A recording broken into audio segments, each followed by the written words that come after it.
5 years of good luck. So go on, you lot. You wave like you never waved before. We get their attention as we go through.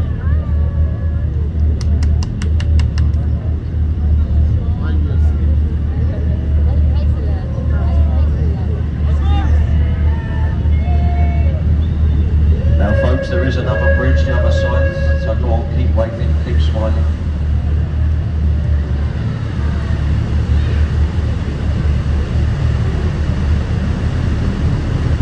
Now if you didn't get a wave back, it just means that people are from London. They're very miserable. But if you did get a wave back, enjoy the 5 years of good luck. Now just on the right there, you've got the Royal Festival Hall.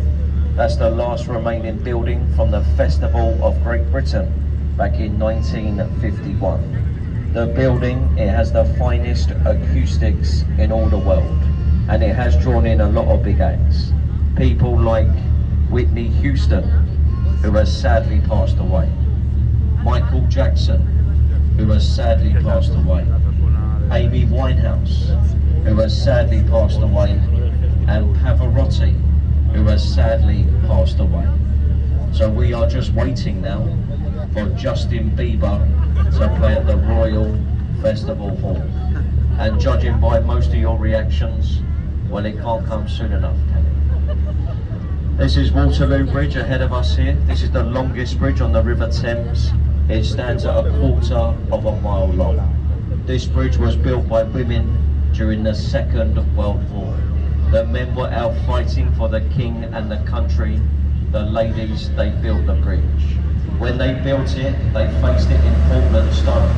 It's a self-fencing stone. It comes from Dorset. So when it rains in London, which is not very often, it gets a little wash. Now just on the left-hand side, you've got the green dome on top of Somerset House. It was originally built for the Dukes and the Earls of Somerset. That's where the royal family, they used to live before moving to Buckingham Palace. If you visit the grounds of the building, every year in London, they turn it into the largest ice ring in the UK. It goes all the way through to the end of January. So if you want to go and visit the ice ring, you can do so at Somerset House. Now ladies and gentlemen, if you look to the right-hand side, you're going to see something in London which you probably thought you'd never see today. On the right-hand side, there is a gorgeous, golden, tropical, sandy beach. Now, who would have thought London has the finest beaches in the world? On a summer's day, that beach on the right there, that's absolutely packed. The adults, they build sandcastles, they sunbathe, and the children, they like to run down to the polluted water and they pick up objects like tyres and broken bottles. They call it in London a traditional family day out. So take your kids on that beach. Now if you keep looking to the right, look underneath the trees there, you can see a lot of people walking there. Those people are walking on a pathway. It's called the Thames Path. It starts at the London Eye. It goes down to Tower Bridge. If you're looking for something to do this afternoon or this evening, have a walk on the pathway. Because as you do go on it, you'll come across some traditional markets, some street performers, and lovely old restaurants and bars. Well worth a visit, the South Shore. Look over here to the left now, there's a construction site. Look behind the construction site and you'll see the building with the green slanted roof. This is the old City London School for Boys, and that's where most of our statesmen and prime ministers, they were educated before going to Oxford or to Cambridge. Today it's no longer a school, it's now an American bank, J.P. Morgan. They own that building to the left. Across the river, over there to the right, and you see the shiny building, number 1 Blackfriars.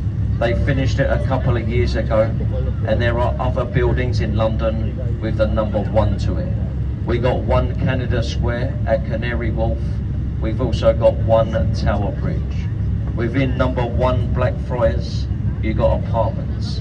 They start at £7 million, They go up to £40 million, and that's all within that shiny building. These bridges ahead of us here, they're the lowest ones that we go through today. They are the closest on the Thames, the Blackfriars bridges.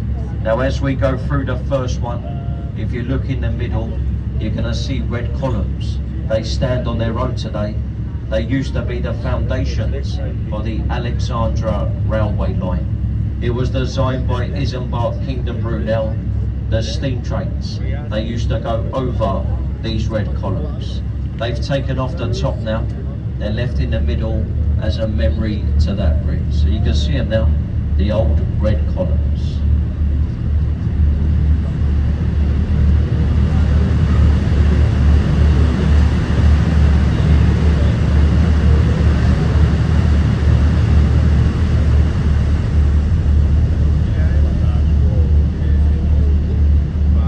Now folks, if you've got your cameras with you this afternoon, if you look up to the left now, a lovely photo of St Paul's Cathedral. It's got the dome on it with the golden cross. That is Sir Christopher Wren's masterpiece. St Paul's Cathedral, it stands at 365 feet tall. It's a very easy number to remember.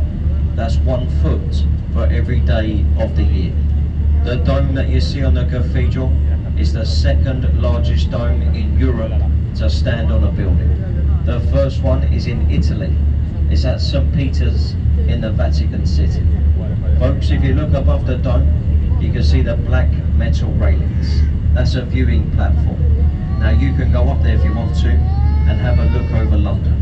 The only thing is, you've got to climb to that platform. There are 527 steps, but the views, they are well worth the walk. If you visit St Paul's Cathedral Monday to Saturday, it will cost you £35 a ticket. If you go there on a Sunday at 10 o'clock in the morning, they have a service, and to watch the service is free of charge. Now folks, because it is free of charge, what they ask you to do, as they do in all the churches around the world, they ask you to make a donation. So once that service has finished, you're going to see a gentleman. He walks around that church with a silver champagne ice bucket. And if you've enjoyed the service, you throw some money into the bucket. It's very quiet inside. So they do prefer the silent collection, which is your 5, 10, 20, £50 notes. A very old tradition at St Paul's. Now just in front of us here, we're approaching the halfway point on our journey today. Now I just want to make sure, is everyone enjoying the live commentary so far? Fantastic. Now folks, as I said at the start, I am trying to speak a little bit slower, because I do understand not everyone has English as their first language. Now I don't usually talk like this. There is nothing wrong with me. It's just so that everyone can hopefully enjoy the tour. So I hope you're having a good time. We're going to continue as we go through. If you keep your attention to the right hand side, you're going to see a lovely old pub in the corner. It has the red windows at the front. It's called the Anchor Tavern at Bankside. And this pub on the right here is over 400 years old. Now over the years they have made some films in the pub, Getting Him to the Greek, Mission Impossible. They were filmed at the Anchor Tavern. Now me and my friend who's driving the boat behind me, we do spend a lot of time in that pub. We go to the pub after work every single night and we do research in the pub. We research these commentaries which we provide you all. It takes hours and hours, but it's all for you lot. A great place for that research. Now any children on the boats, look to the right, you're going to see a pirate ship. In between the gaps of the building there, you've got the Golden Light. This pirate ship was Sir Francis Drake's flagship vessel. He was the first Englishman to sail a boat around the world. This one that you see there, that's in fully working order. And that has been sailed twice around the world, the Golden Highland. Is there anyone on the boat from America? Anyone from the States with us today? They've got a cathedral over here to the right. It's Southwark Cathedral. This is where the son of a local butcher was baptized, and his name was John Harvard. Now, as John Harvard grew an older man, he then became the co-founder of the Harvard University in Massachusetts. So that's where he was baptized. We have London Bridge ahead of us here. It is the 5th London Bridge to stand here over 2,000 years. It was opened in 1973 by Queen Elizabeth II. If you got your cameras with you, take a photo of the words London Bridge engraved into the stonework. The 5th London Bridge. Now just up to the right as we go through, you got the tallest building in Western Europe. It's the Shard of Glass. It's over 1,000 feet tall, and within the Shard of Glass, you got restaurants, you got bars. There's a 5-star Shangri-La hotel, and on the 72nd floor, there is a viewing platform. If you want to go to that viewing platform, it will cost you £50 per person. There's a much cheaper option in London. It's up there to the left. The building, it looks like a walkie-talkie. That is 20 Fenchurch Street, and that's where you find the Sky Garden. You go to the Sky Garden, it's free of charge. You get great views from there, the same views you get from the Shard. Save yourself £50. They got a bar up there. You go and do your own bit of research up at the Sky Garden to the left. Save yourself some money. Now just in front of us here, we've got the warship. This is the HMS Belfast. This warship was built in Northern Ireland in the Harland and Wolff dockyard. That's the same dockyard where they built the Titanic. It was launched on St. Patrick's Day back in 1938. And if you look at the front of the warship, there is a flag flying. That flag then, that is a Union Jack flag. It is the only Union Jack you will see today. Now to become a Union Jack, it has to be flown from a wooden jackstaff with a crown on the top. If you see the flag on any other building today, it is just called a Union flag. So that is the only Union Jack. This warship today is an extension to the Imperial War. If you like naval history, you can go on there if you want. There are 9 decks to explore. Now just in front of us in the corner there, you can see the Tower of London. Is anyone going to the tower today? Has anyone been there before? Yeah, I'm glad some of you have been there. If you've got a bit of time whilst you're here in London, go to that castle. It's absolutely steeped in history. It was built in 1078 in the reign of William the Conqueror. It's most famously known, the castle, as a place of execution and torture. Now if you were found guilty of treason years ago, you were rowed down the river from Parliament. You were taken into Traitors Gate on the River Wall. Once you went through Traitors Gate, they took you up to Tower Hill and they chopped your head off. Now once they chopped your head off, they dipped it in a barrel of tar. They put it on a spike and they placed it on London Bridge to warn off any wannabe traitors. Now unfortunately, we don't have these punishments in London these days. We've got far better ones now. We now have a thing called community service and rehabilitation centres. We now send them to holiday camp. They get 3 meals a day, they get a PlayStation, and they come out a new person. We got much better ways of dealing with the traitors today. So folks, we're going to turn the boat now to the left. Look to the right, you'll get a lovely photo of the iconic Tower Bridge. This bridge ahead of us was finished in 1894. And as I'm sure you're all aware, the bridge can open up. Would anyone like to see the bridge open today? Quite a few. Well folks, if you go to YouTube, typing Tower Bridge opening, there's thousands of videos on YouTube. But even better than that, much better, at 7 p.m. this evening, there is a large passenger vessel coming into London. She's a very tall vessel. The bridge will open up 7 p.m. this evening. So if you're in the area, you'll see it open. Those centre bascles there, they rise at a 90-degree angle. It takes just under a minute to fully open. If you look either side of the bridge as well, you've got suspension. Look at the top as we turn.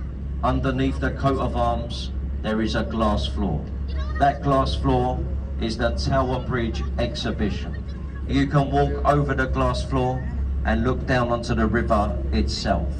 The best time to go to the glass floor is at 6:45 this evening, because you'll be up there for that bridge lift at 7 p.m. So time it correctly, visit the glass floor as it opens up.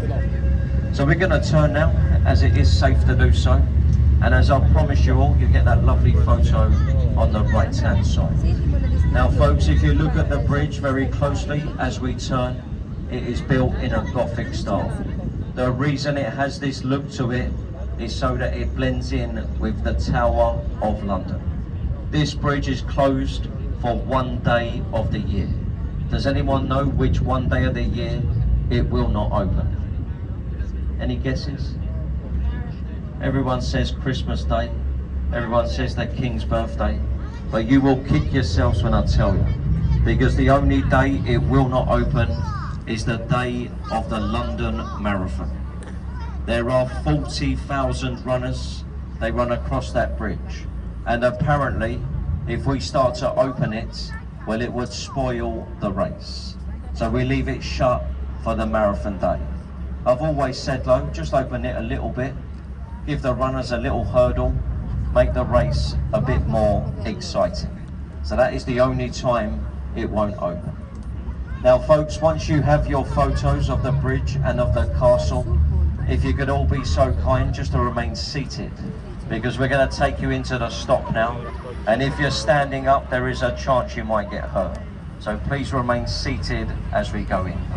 Now folks, if you have a bus ticket, you need to leave us here. The buses are at the top of the hill. If you want to go to Greenwich, your ticket allows you to go to Greenwich. Stay on the boat, we're going to go to Greenwich next. Have a look around you as we come alongside. Make sure you got all your personal belongings. Now last of all, ladies and gentlemen, make sure you listen to this. Please remember to take your children, because it is shocking how many people, they leave their children on these boats every single day. I have 10 children at home now, and not one of them speaks a word of English. So make sure you've got all your kids. I really hope that you enjoyed the commentary coming down the river today. I'm not a professional tour guide, as I mentioned, I'm just a crew member.